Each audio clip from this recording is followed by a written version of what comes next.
This is the moment a sheet of brass starts to take the shape of a saxophone.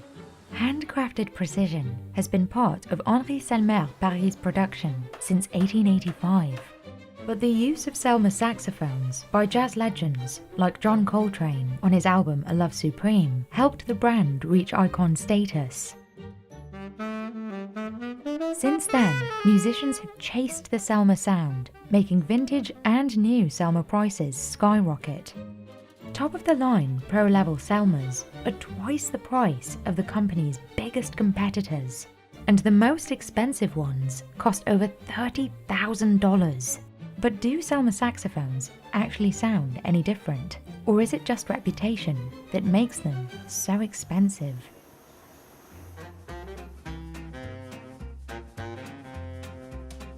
The main body of a saxophone starts out as a 0.6 to 0.7 mm thick sheet of high-quality brass. On est assez exigeant sur la constance du métal, le métal qui permet quand même à la fois des qualités acoustiques, mais aussi une capacité à façonner le métal.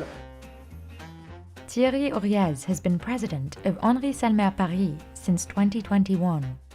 He says the company sources all of its raw metals from the same foundries in France and Germany to maintain quality control. 80% of the manufacturing process is done by hand, and because of that, the Selmer operation is massive. The company has about 500 employees making about 10,000 saxophones every year in its workshop, each with over 600 parts. Each brass sheet is cut with a laser cutter, pre-programmed to get the most pieces from each sheet, with as little waste as possible.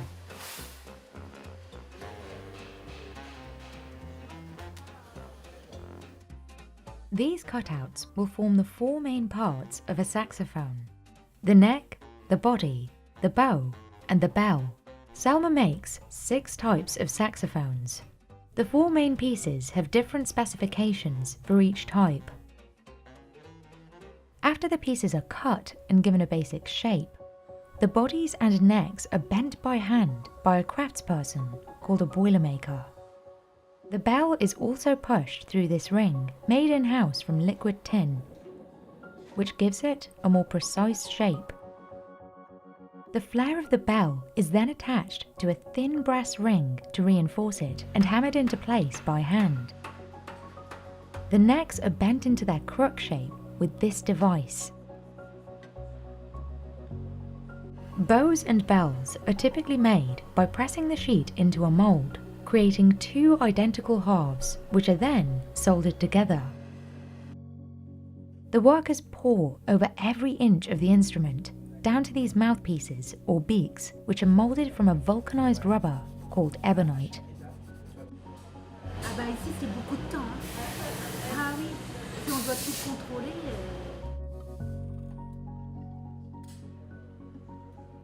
Each one must be perfect. Key parts of this production process were invented by Selmer and were adopted by the rest of the industry, giving the company a reputation for quality that goes back over a century. Take the way the tone holes are formed. Oval circles are first cut by machine into the body, and raised areas, known as chimneys, are pulled out using a method invented by Selmer in 1922. A machine grabs a circular piece of metal inside the body and creates the tiny ridge you can see here. And these elevated chimneys help keep the instrument airtight by providing secure seating for the keypads. The sealing of a saxophone is crucial to its final sound. Selmer also pioneered a more recent innovation, improving the keys on its newest model. Les clés ont beaucoup bougé avec l'histoire du saxophone, mais même dans des subtilités dans l'ergonomie. On a lancé un saxophone il y a 2 ans qui s'appelle le Suprême, où on a revu absolument toute l'ergonomie des clés. Chaque clé a été redessinée pour s'adapter parfaitement au jeu des musiciens. Donc il y a constamment des améliorations.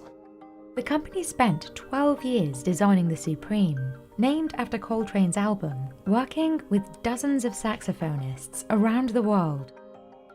Selmer spent so much time on the keys because it's the most important factor in how the sax feels to the musician. Parce que l'instrument va finir par faire quasiment partie de leur corps. Ça doit être quelque chose qui puisse répondre parfaitement à l'image qu'ils se font de leur propre son, de leur propre expérience musicale. That's why quality control for the keys, particularly during final assembly, is a top priority. Des fois, on peut avoir des actions du travail des clés qui fait qu'elles vont se dévisser. Et si on ne prête pas attention, elles vont continuer de tourner, puis des fois, elles peuvent partir. Another way they test for quality is by placing a small light inside the body. This reveals any leaks or gaps that might have formed around the tone holes, which could affect the sound. Pour moi, vraiment, ce qui était le plus difficile et ce que je redoutais, c'était vraiment un bon bouchage. Parce que si on n'a pas un bon bouchage dès le début, après, derrière, pour régler l'instrument, c'est vraiment très très difficile. Pour le commun des mortels, vous mettez les deux saxophones l'un à côté de l'autre, vous ne verrez pas forcément les différences, mais acoustiquement, d'un point de vue utilisation, d'un point de vue ergonomie, il y a des différences. The Selmer sound has been immortalized by jazz titans. The golden age of saxophones was between the 1920s, when Selmer introduced its first model, and the 1950s, when it launched its most famous one, the Mark VI. It's this saxophone that John Coltrane used to record one of his most famous albums, A Love Supreme. Many modern saxophonists are chasing this vintage sound, which is why they will often pay a premium for a Selmer from this era. Coltrane's soprano Mark VI sold for $70,800 at an auction in 2005. But for some, it's difficult to put a price on a piece of this legacy. So some of my favorite saxophones, the instrumentalists that made a huge influence in me, I would say definitely names like John Coltrane, Sonny Rollins, Charlie Parker, some names that I hold dear to my heart. So I first heard about Selmer by hearing my heroes. I did some research and it kept appearing over and over. I see, this guy plays Selmer, this one plays Selmer. Livio Almeida is a Grammy-nominated saxophonist from Brazil. He teaches at Brooklyn College in New York and is a Selmer ambassador.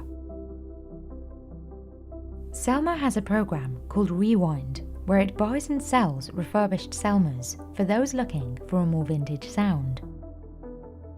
A refurbished vintage tenor Mark VI that's silver-plated, for example, sells for about $15,000, while some newer models may only resell for about $4,000. Livio owns one of these vintage Mark VIs.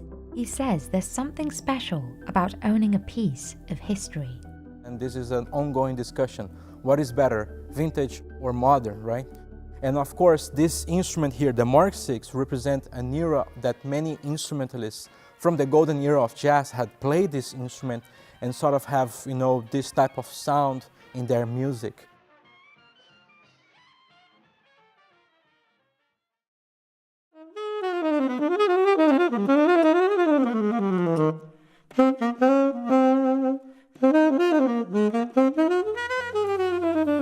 This instrument here, it definitely has a mellower sound.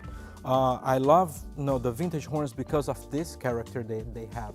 I think a little bit more than the modern ones, they have this thing, each of them has sort of a unique history, who owned this before, maybe several musicians, maybe a great professional musician played this for 30, 40 years, who knows? Livio says no matter which of his Selmers he's playing, as a professional musician, he can hear the difference. Really, like all the Selmers I play, they have a sound, an identity that is very clear from Selmer.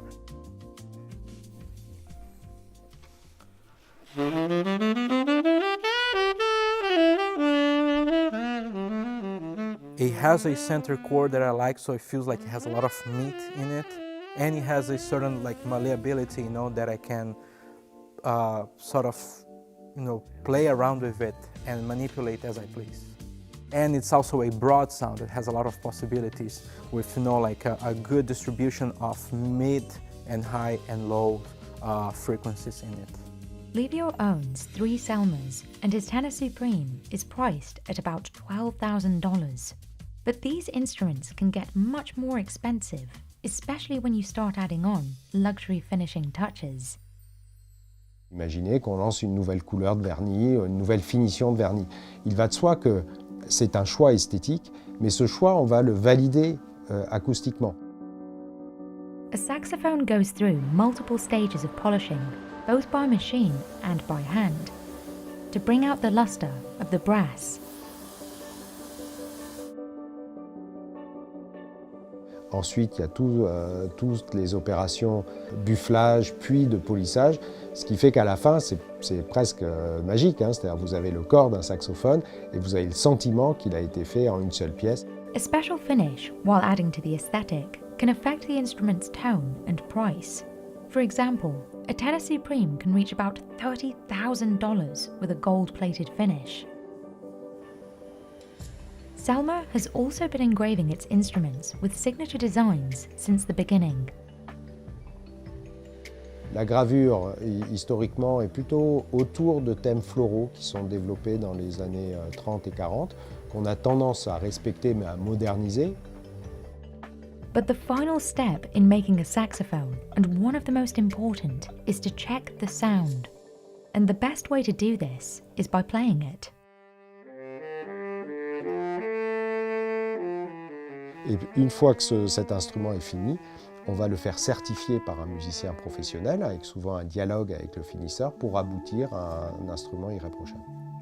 A playtester, like Mattia Tomat, will make sure everything feels and sounds perfect by playing each assembled saxophone.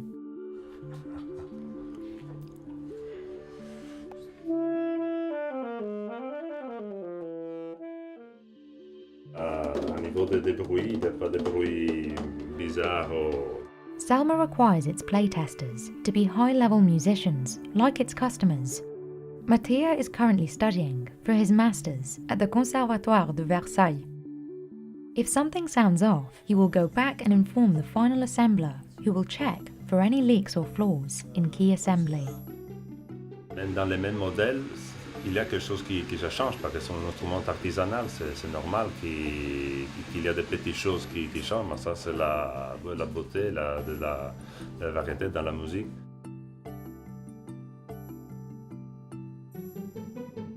Once a saxophone passes the test, it's packed up and shipped to customers around the world.